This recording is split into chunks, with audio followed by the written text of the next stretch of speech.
So Janiah Barker is somebody that has been projected to be going in the first round in the WNBA draft. Not only that, earlier on in the season, she was predicted top 4 and rising.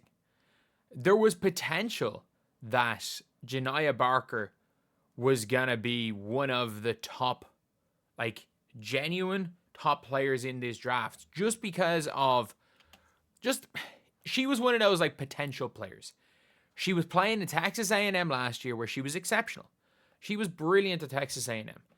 But this year, not quite so much. So when she played for Texas A&M, she was averaging 12.5 points per game, 7 boards. And if you look at her shooting splits, you could see she's shooting 35% from 3 and 40% from 3 in her first 2 years. And then also shooting 47% from the field, which is really good, while also averaging 1.3 steals, albeit quite turnover prone.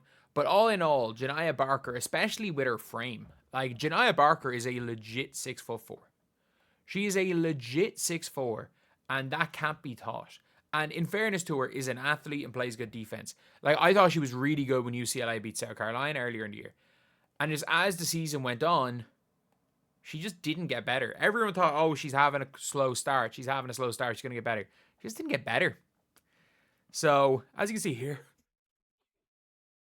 she had 7.4 points, averaged 7.4 points, 6 rebounds a game, and shot 18% from 3. 65% from the line. Not only that, had 3 points in a loss to UConn in the Final Fours. 6-8.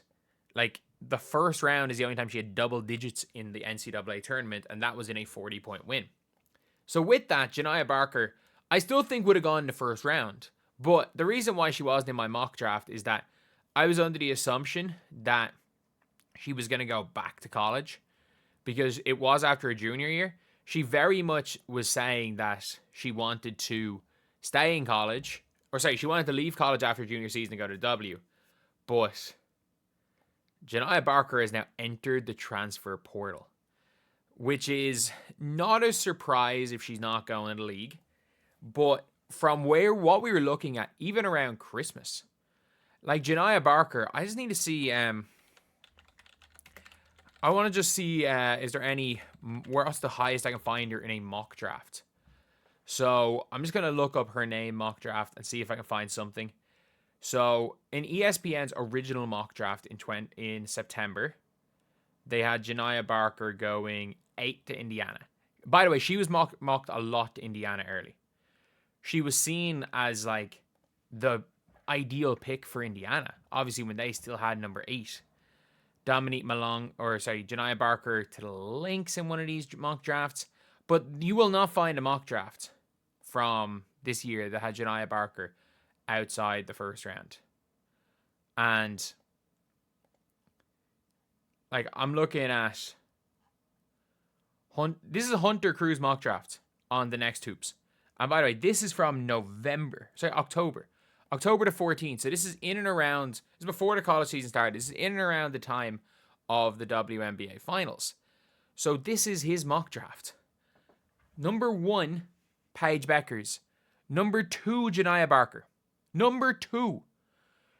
She was expected to be in and around the same, like, as Kiki Iriafen. And obviously Olivia Miles, Sivka, Pow Pow. Raven Johnson 7 is crazy. That is a crazy one. Anyone else? Ledger Walker got injured, I'm pretty sure. Quinterly. Layla Felia was injured. Malonga 14 is mad. But I'm trying to see, is there any other crazy ones? Cheyenne Sellers at 17. AZ Fudd entering the draft at 18. Soltau at 19. In fairness, she had a horrible season. Anyone go crazy high? Is there anyone that's going to go crazy high? Isaiah James, maybe. Either way, though, looking at some of these, a person who was projected at 2 by, like, a genuine person who's respected in the draft analysis field, projected to go number 2, is back and has entered the transfer portal. I have no idea where she's going to go. Back to Texas A&M, went out chasing. I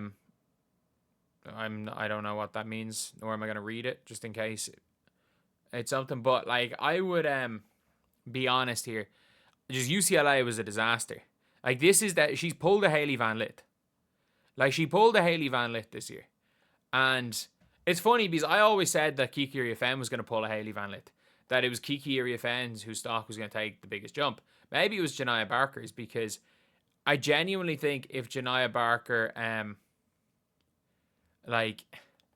if she was in this draft and she wasn't going back to college, I still think Janiah Barker's probably going to average, or probably going to be the 9th, 10th pick in the draft. I think there are conversations about her in the first round. Maybe she would fall out of the first round. Maybe she would. But yeah, it is such an interesting one. And whatever team gets Janiah Barker, I really hope it'll be really interesting to see what happens with Janiah Barker, because everything with Janiah Barker has always been about the potential. And she's a 6'4" player with guard skills, can guard and can shoot the ball. Like, whereas you got none of that last year. You got a little bit of defense. You got a little bit of rebounding. You got a little bit of a motor. But that's it. Like, you got very, very little. And it did not help. It did not help public thing being like, I don't like LSU. I actually don't even mind a player saying that.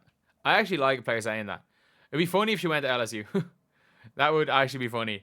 Like, if I'm what's her name? I'd consider it. If I'm Mulkey, I would be trying to get her to LSU, but I'm trying to think of where she could go. I genuinely am wondering where she could go, what she's going to do, or whether or not where she's going to be in next year's draft, because next year's draft is very guard heavy.